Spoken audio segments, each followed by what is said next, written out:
Ladies and gentlemen, good morning. Hamjambo. Naona waandishi wa habari wanaonekana wamechelewa. Sijui kama wamepata chai au bado hawajatosheka. Now, but let me take the opportunity to welcome you to this Azimio meeting. As the leader of minority of Azimio in Parliament has already said, this is an important occasion today when we want to unveil our position as Azimio on this issue of the finance bill. I want to first take the opportunity and a privilege to introduce the Azimio Economic Council. Azimio Economic Council is led by Honorable Governor Nderitu Muridi. There. We have Deputy Governor Caroline Karugu. We have Honorable John Mbadi, who is also chairman of ODM, and we have former PS Torome Torome. There are other members who are not there today, but we have a council that consists of 7 members.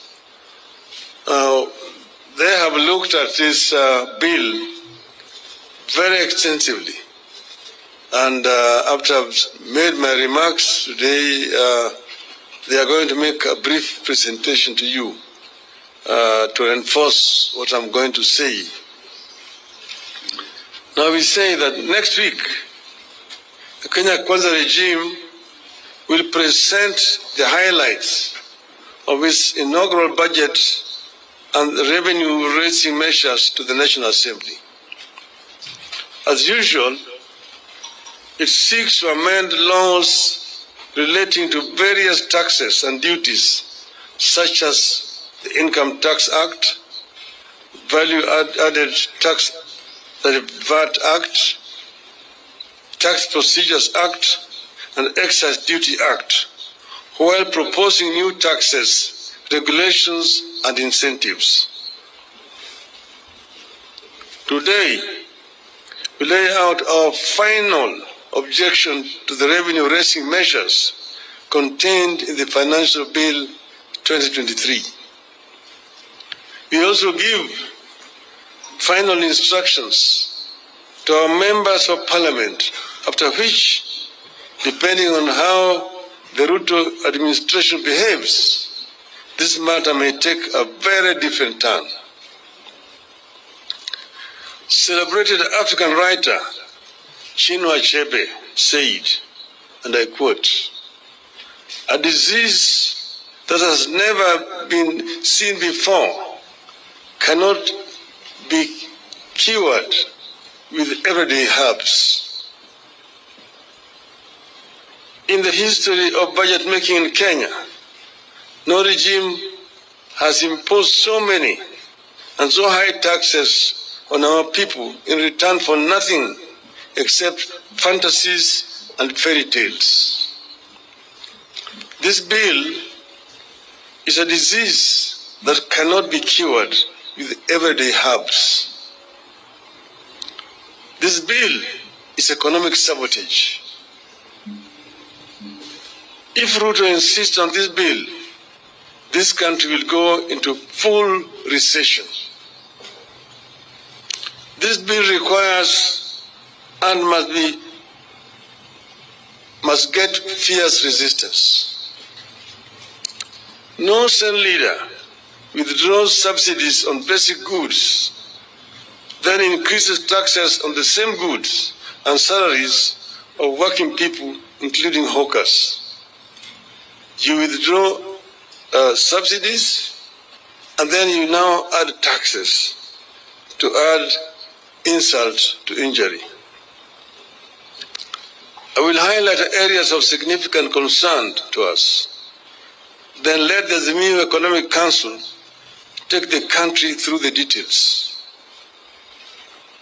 Ruto wants to levy taxes on chama or merry-go-rounds. Merry-go-rounds are the bankers and lenders of last resort for our mothers and youth, particularly in rural areas and slums. Without offering any services to the chamas, women groups and trade associations, Ruto has decided they must pay taxes. This strikes at the heart of women's economy. It kills savings and spreads poverty among an already vulnerable group. At a time, the National Hospital Insurance Fund and the National Social Security Fund are failing. Ruto is telling Kenyans to forego 3% of their salaries and deposit it into some fantasy called housing levy. Nobody knows where it is housed. The government cannot agree whether it is a tax or an investment. Nobody knows how government became an investment advisor to Kenyans. They ignore concerns by employers and employees that many pay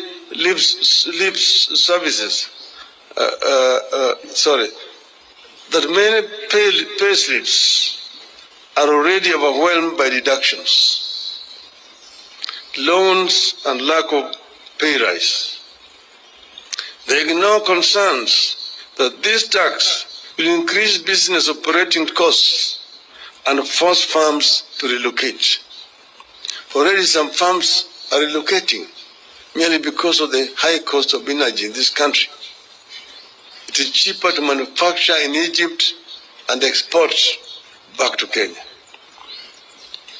Look at the arrogance with which they want to raise turnover tax for businesses from the current 1% to 3%. They are targeting small businesses by reducing turnover of taxable businesses from Kenya shillings 1 million to 500,000. With this, any small business that sells goods and services worth 1,370 daily will pay a turnover tax of 15,000 per year, regardless of whether the business makes a profit or not. That sounds like a memo on how to kill businesses and the economy. Nobody now knows where the bottom-up economy went. The mama mboga, the boda boda, the juakali, the hustlers.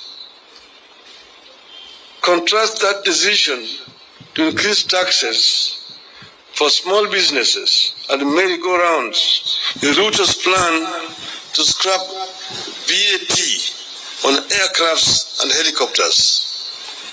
A benefit that should be extended to small businesses is being extended to the rich who trade aircrafts. This is not bottom-up, this is top-bottom. Ruto promised to respect every job and its contribution to the economy. This does not look like respect for every job. The bill exposes a clear disconnect between Ruto's fantasy and the experiences of ordinary people.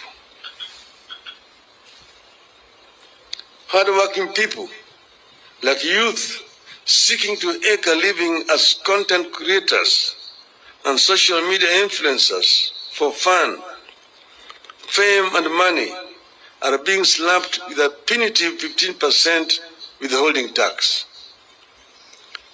Ruto wants to impose a 316% tax hike on beauty products such as wigs, false beards, eyelashes, human hair, and artificial nails, among others. The beauty industry is a major employer, particularly of our women and girls who have been unable to find work elsewhere. Millions of young men and women eke a living out of saloons, spas, and barber shops. Those businesses face closure. Others will have to sack employees. Ruto and Kenya Kwanza are behaving as if cost of living is no longer a crisis in this country. Despite existing high prices, Ruto wants to impose 16% VAT on maize flour, cassava flour, and wheat flour.